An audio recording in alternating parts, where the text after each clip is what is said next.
Special, we're coming to you from Davos 2025, and as I've been telling you here on the program, there is a different approach that India has taken, and here's what's new, here's what's changed. It is an all-in-one. So you have, of course, the central government here, headed by Minister Ashwini Vaishnaw, who's here with us, but you also have India being represented by states, but the states now are all housed, well, technically under two roofs, but nevertheless, it's an all-in-one approach that's been taken. Mr. Vaishnaw, many thanks for joining us. This is a first that India is doing, and this is what's different this time around. Take me through what was the thought process here. Well, the thought process was that India pavilion should be unified pavilion. It should be integrated. And our Prime Minister, Shri Narendra Modi ji, got this feedback last year after last Davos. And he insisted and he gave us a very clear thought process that we should have all the state pavilions integrated within the India pavilion. Then we spoke to the chief ministers and all of them were very happy to actually be a part of this thought process. And that's why we have this entire India pavilion. Yes. As one unified, one integrated pavilion. Absolutely. As I said, technically under two roofs, because you have Maharashtra, Andhra Pradesh, and the third one over here was... so logically it is one. Yes, that's right. Basically the same that's building, right. yeah. And then of course you have on the other side you have Telangana, UP and Kerala. But Mr. Vaishnaw, let's start by talking about the pitch here that you continue to make to investors in an AI-driven world, in an AI-led world. You've just finished a roundtable with people in the semiconductor space. Yeah. What's the feedback that you're getting? What's the status update on Semicon? So the confidence that people have on our government, on our policies, on our leadership is huge. What we can see very clearly is people had a lot of skepticism a few years ago, but now they are very clear that India is having a consistent growth. India's policies are very clear. Prime Minister Modi ji's entire thrust on having a very strong technological base in our country is very real. So people today in the morning, they were saying, just 3 years back, we heard that there is a Semiconductor program starting in India. And today you have 5 units where the construction is in very advanced stage. And the first chip will roll out in this year itself. So that gives a lot of tremendous confidence to the people. So we just had a small kind of announcement that Inox will be the materials partner for Micron as well as Tata's. And that's a very big thing because we were used to manufacturing in parts per million. Now we have to manufacture chemicals, gases in parts per billion in purity, right? Yes. So that requires tremendous investment in R&D, in your manufacturing capabilities, in the process purity. So all that thing is happening now. So that gives a lot of confidence. The second thing is people know that we have a huge AI talent pool in the country. And people have taken very strong note of the approach that we have taken. We have taken this approach of having public investment to create a AI 10,000 GPU compute facility, which will be available to everybody. So I heard in the morning session as well as yesterday and in this session also, people really like this facility because the startups don't get the opportunity to have that compute facility. And in our case, because our Prime Minister always says that we must democratize technology. So democratize technology means it should be accessible to all. And this is one construct that we have been able to very successfully create. So this was also highly appreciated. You know, you're talking about the compute power and of course the 10,000 GPU order that the government has put in place, and the RFP of course is out also. But I'll ask you about the big announcement that's come in from President Trump overnight, and that is the $500 billion Stargate fund, with Sam Altman and Masayoshi Son and Larry Ellison and others getting together. When you see capital of that kind, Mr. Vaishnaw, and you look at what India's aspiration is to play in the AI game, do you think we need to do much more in terms of portioning capital, especially on the infrastructure side? That's very true. But of course, even in that, rather I would say, every project which is happening across the world today, India is a big contributor to that. Our talent pipeline is the biggest pipeline that we have, right? And the quality of talent is improving every day with the Future Skills program, with the way the industry is so closely integrated with our talent development program. So this is another thing that we heard from multiple number of meetings that we have had, that this whole idea of integrating industry and university system is very good. So that's being appreciated. So yes, we definitely, our approach of having the 10,000 compute is great, but definitely we need to do much more. We are also looking at, we are actually evaluating, developing 25 chipsets which are critical for our industry, critical for our strategic needs, where we can have those chipsets designed in India, then fabbed in India, with the fab coming out. We are looking at the next phase of the fab. We are right now working at 28 nanometers. Can we have that next level 14 nanometer where the IP also is vested in our country? Right. So we had very good discussions today morning, and the approach that the Japanese have taken probably will take the same approach, where we partner with some R&D institutes. We've shortlisted 2 of them, already have some MOUs with them. Take that IP from where it stands today and build upon it. So multiple things are happening. So that's why I would say that in every program which is happening in the world, India will have a major role. Major role, but just on the capital, sir, do you believe that Semicon 2.0 will require a higher allocation? We are working on it, and our approach again, as you would have noticed, right from day one we were very clear that ecosystem has to be developed, which means the gases, the chemicals, the equipment. So we will be focusing a lot more on the ecosystem this time. We'll have a lot more allocation and lot more focus on getting the chemical and gas manufacturers properly settled in India, established in India. And we'll also do a lot more on the design side. So once we have the fab, then the right time to have our own products in place. That will be the focus of Semicon 2.0. Okay, let's talk about the other big development, in which is President Trump in the White House. Of course, the External Affairs Minister has met with his counterpart in the US post the inaugural. We have the ISET between India and the US, which focuses on the partnership on critical and emerging technologies. What's the expectation? There was a lot of progress that was made on these areas under the Biden administration. What's the hope that you have now with this present regime? I think this will accelerate. The fundamental point of Prime Minister Modi ji's thinking in terms of technology, in terms of economy, in terms of foreign policy is trust. And trust is a very important element in our relationships with US, with Europe, with Japan, and that has really helped us get the MOUs and MOCs signed, because people really believe that yes, India is a country, India is a geography, it's an economy which can be trusted. And that trust is going to accelerate our cooperation, I would say. So what would the expectation be? What would be the focus areas that you would like both sides to prioritize when we talk about technology? So critical minerals will be a very important priority. Then we would have quantum, we would have AI, the way models are getting created and the way models will be used in future. Can we have more focused models which are suitable for our own needs, for solving our problems? These will be important. Semiconductor supply chain, value chain will be a very important part of it. Apart from that, many emerging technologies where we can contribute a lot through our talent pipeline. They will also be part of the, and research, where we have last year we decided to take up some joint research programs.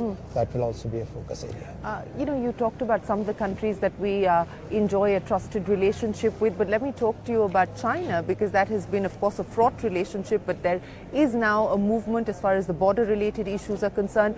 Will that lead to engagement on the economic side as well? And I'll ask you this in the context of the aspiration that we have for electronic production in the country. We've done very well on that front in the last 2 years specifically, but there are now concerns of perhaps a slowdown on the part of the Chinese from the movement of people point of view as well as components. Do you believe that there is a need for engagement on the economic side with China? As our External Affairs Minister Dr. Jaishankar has said, It's a very complex relationship where the governments of both the countries are deeply engaged in finding the right way forward. What I would like to say is that our next step of having the component ecosystem in India, that's progressing very well. We have completed the entire structure of it, which are the focus areas where we would put the maximum energy on. And what has happened, you would have noticed yourself since you do that very interesting program of Young Turks. Thank you. So you would have noticed that quite a few supply chain partners, quite a few Indian manufacturers have really gone up on the learning curve. And the confidence that many of these players have is phenomenal. I was just talking to the HP laptop manufacturing, the head of that company, HP, Mr. Lores. He said that now we are feeling so confident within such a short time frame of 2 years that we would like to set up a complete R&D facility, complete design facility in India now, along with the partners that they have selected. Same is the case with the HP Enterprises. Server manufacturing, the HP Enterprises chief told me that they are now ramping it up to almost 4,000 servers a month. And the entire design work will be done in India. So what I would like to say is that the learning curve challenges that we had, let's say 5 years ago, 7 years ago, that is significantly lesser now. Yes, there would always be, when you want to start something new, it will have its own challenges. But I think our country, our industry, and our policy framework is today capable of taking it. Well, talking about policy measures and PLI scheme for the electronic component space has been talked about. Is that likely to be announced anytime soon, sir? We are working on it, and very extensive. As you know, we believe in extensive consultations with the industry. So that consultation process is practically in its last rounds. I would like to announce it once it is approved by the cabinet. As you know, that's the right way to do things. And how soon before you take it to cabinet? I think it should be. We should be able to launch the program in coming couple of months time frame. In a couple of months time frame. So that's as far as the electronic component PLI is concerned. You know, when we were here in Davos the last time, sir, you had spoken about why you believe that there was legitimate reason to bring down import duties on some components, and that continues to be the ask from industry on more components and a tariff reduction in general. With the Trump regime in place, do you believe that the need of the hour will be to preemptively look at what we can do on tariffs across the board? It's more of simplification and having lesser number of slabs, so that the confusion between one component to other component is not there. As you know, in electronics, the way components can, so each component has to pass through multiple borders by the time it becomes a module. So that means a component with, let's say, another very, very small subcomponent added to it can change the classification. So what we want is a very simple, very clearly defined classification system. And we'll continue to work on that direction. So not a rate reduction necessarily? That comes as a part of it. Okay, so that will be, so a rate reduction as well as simplification is what you're hoping for? So yeah, it's a more complex thing than these two words put together. I would imagine. But is it likely to be linked to the budget? Let me not speculate anything on that. But yes, we are constantly engaged with the industry. Okay. You know, let me also ask you this in terms of what you're hearing from industry, and as the former telecom minister, you know, the AGR issue continues to be on the table, and one is hearing that perhaps the government may provide some relief there, even though there are Supreme Court rulings against that.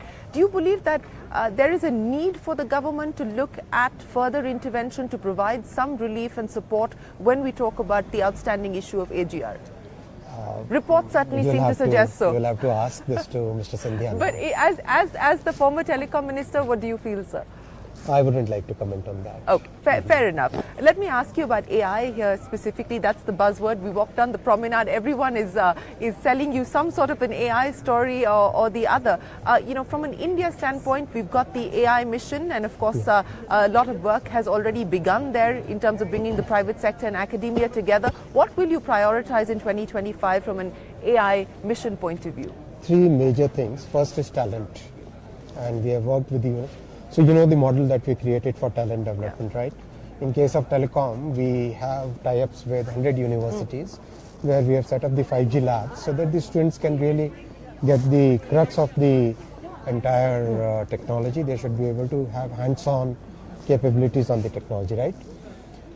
So similar thing we are doing in semiconductor, 240 universities where the world's latest tools are today available, and the students are actually doing hands-on practice of chip designing. That will give us an enormous edge over every other nation. Excuse me. Same thing we'll do in AI also. So focus will be on talent. Sorry. We'll try and get you some water as well. Sorry. It is a very cold Davos, and the tendency to lose your voice in the middle of the day, especially because it's dry and it's cold. So we will try and get you some water. You feeling better? And or we can take a break and come back for the conversation after you get a sip of water. Yeah, that would be Okay, better. so we will take a break here on CNBC-TV18. This is live television, and we will come back right after we get a quick drink of water. Stay with us. Very interesting conversation with Ashwini Vaishnaw underway, so don't go anywhere. We're back in a moment. Sorry.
About the progress being made as far as the AI mission is concerned, what will be the priority in 2025? So three topmost priorities will be getting the compute power ready, where we have completed the RFP process, and very soon the price discovery and everything else will be in place. Second will be talent development, as you have seen in the other programs on technology. Our focus on talent development is very much aligned with the industry. So in case of communications, we had labs, 5G labs set up in 100 universities so that students can get the real hands-on experience of working on 5G technology. In case of semiconductor, we have it in 240 universities where students are actually designing chips using the latest tools. Same thing we are doing in AI. So very large number of universities we are tying up for getting the AI readiness as well as AI research and getting the application experience. That's the second thing. Third is a very interesting approach, getting the data sets ready for AI, right? We have large data sets of non-personal data, transportation data, we have agriculture data, weather data, logistics data. How can we use it to create data sets which are ready for AI? That's the third thing. Outside these three top immediate priorities, we are also working with the industry to understand how we can have our own models, what kind of models we should prepare. Should they be general models or should they be focused models? Right. And in parallel, we are also working with the industry to look at, in a time frame of 3 to 5 years, can we have our own GPU? Okay. And all these developments are happening in a very systematic, very methodical way. Hopefully in a near time frame, near future of let's say 6 to 8 months, Okay. we would have crystallized these thoughts on model as well as chip. But the other parts, we are moving ahead in the execution phase. Let's also talk about the rules that have finally been put out by the government, and of course the consultation process is on for the data privacy and protection rules. There has been feedback that's come in from industry. There's been feedback that's come in from the side of the advocacy groups as well on balancing the interests of consumers and citizens. And I was speaking with the secretary, and he said, well, if both sides are unhappy, then it means that we've done something right. But how do you look at the feedback that's come in, and do you believe that you may need to extend the consultation period before you notify the rules? We must understand one thing, that the rules are basically within the ambit of the Act. Yeah. And the Act was drafted with very, very extensive consultations, going over many years, in fact. And the consultations led us to a framework which is the right balance between innovation and regulation. And I think even here at Davos, people have noticed it, and people have, in fact, a very senior person has actually said it, that this is the template that the world will follow now. It won't be the GDPR anymore. Because you believe that stifles innovation. That stifles innovation, you're right. So within that ambit, the rules have been framed.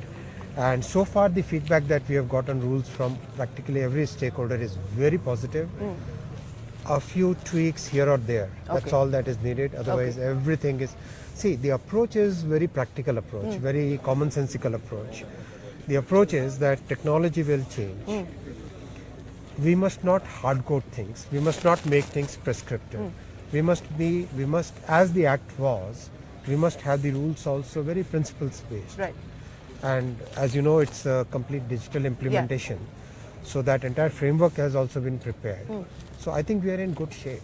Okay. Let me move from digital infrastructure to real infrastructure, Physical. and that's the physical infrastructure. And that's where the government has been doing the heavy lifting as far as capex is concerned. And that has been, of course, driving growth in the last few years. Do you, believe that that is going to have to be something that the government continues to do, because private capex is still, not at the level that is required for us to be able to drive the kind of growth rates that we aspire for? And specifically from a railway standpoint, what's the expectation as far as capex goes? You have three questions in one question. So I would like to take the third question first. Railway, our capex, we have already done about 77% of the capex for the year by now. It's progressing very well. We should be able to complete 100% capex program somewhere in the middle of March, so which is very good. And the progress on the grassroots at the ground level is very clearly visible. Our mobility has improved, our punctuality has significantly improved, safety has substantially improved. We are able to carry more people. Last year we carried about 695 crore people, and this year we'll be doing about 750 crore people. We carried almost 1,600 million ton cargo last year.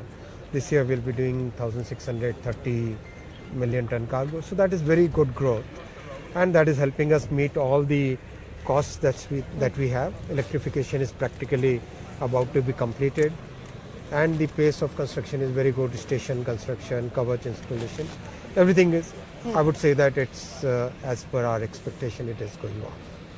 On the first and second question that you asked, see, our economy in our GDP, because of the policy paralysis of the UPA government, the capital investment as a percentage of the entire GDP had gone down to as low as 27%, 28%.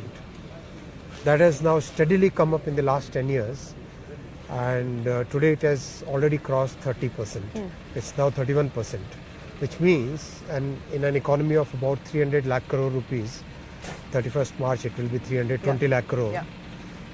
In that economy, 30%, so 90 lakh crore, right?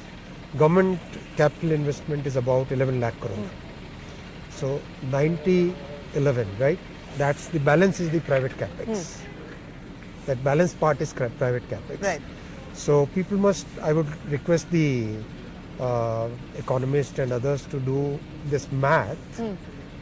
before saying that private capex is not there. Private capex is there.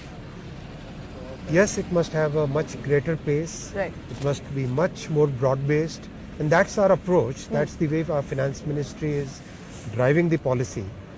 That's the way our finance minister and the Honorable Prime Minister is driving the entire policy paradigm. I think it's a very steady growth. I think it's a very steady economic policy. Today morning we had a session with many funds. Most of the funds believe that our trajectory is very steady in a good 6 to 8% real growth rate with moderate inflation. So most people believe that yes, this is a good strategy, a good consistent growth rate that India will have. And the policy will continue to be with the government spending on government capex and growth being driven by government capex, at least for now. So that's the that I would say is one of the triggers. Right. But other triggers like manufacturing, the triggers like housing, the drivers like getting the innovation and efficiency, the productivity, and all those triggers all help in growth of GDP. So let me end by course. Let me end by asking you, Mr. Vaishnaw, before we let you go, what will the headline be then for 2025 from an India standpoint?